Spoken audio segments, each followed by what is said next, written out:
वित्त मंत्री निर्मला सीतारमण ने मोदी सरकार का चौथा आम बजट 1 फरवरी 2022 को संसद में पेश कर दिया है। इस बजट में खासतौर पर कनेक्टिविटी को बढ़ाने की दिशा में जोर दिया गया है।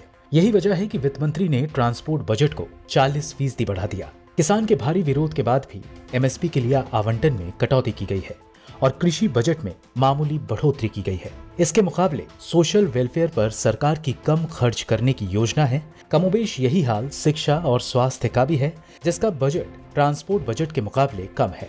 4 साल के अपने सबसे छोटे बजट भाषण में वित्त मंत्री ने 39.45 लाख रुपए का बजट पेश किया है। इनमें सबसे ज्यादा 11.8 लाख करोड़ केंद्रीय क्षेत्र की योजनाओं और परियोजनाओं पर होने वाले खर्च के लिए आवंटन की योजना है। मसलन यहाँ ये समझने की जरूरत है कि ये बजट खासतौर से परियोजनाओं पर खर्च के लिए पेश किया गया है। इसका मतलब है कि इस 1 साल में देश में विकास होता हुआ दिखाई पड़ सकता है। इनके अलावा केंद्रीय क्षेत्र पर होने वाले खर्च के लिए 11.3 लाख करोड़ रुपए दिया गया है, जिसका आमतौर पर पेंशन, तनख्वाह इत्यादि पर खर्च किया जा सकता है।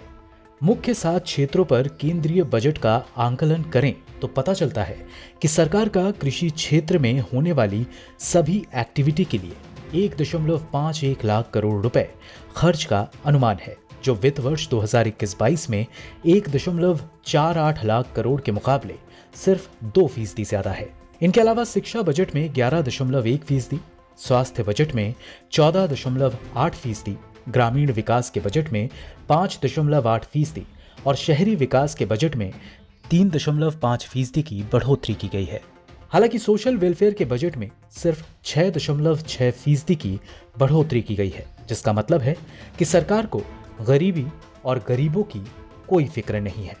मसलन भारत हंगर इंडेक्स में 116 देशों में 101वें स्थान पर है, जिसका मतलब है कि करोड़ों भारतीय भूखा सोने को मजबूर हैं।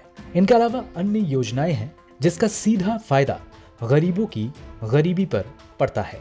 उन योजनाओं पर सरकार इस साल में खर्च कम कर सकती है, जबकि इसके मुकाबले अगर ट्रांसपोर्ट की बात करें तो सरकार ने सबसे ज्यादा 40% बजट इसी क्षेत्र का बढ़ाया है। मसलन सरकार की ट्रांसपोर्ट पर 2021-22 में 2.34 लाख करोड़ रुपए के मुकाबले 2022-23 में 3.52 लाख करोड़ रुपए खर्च करने की योजना है।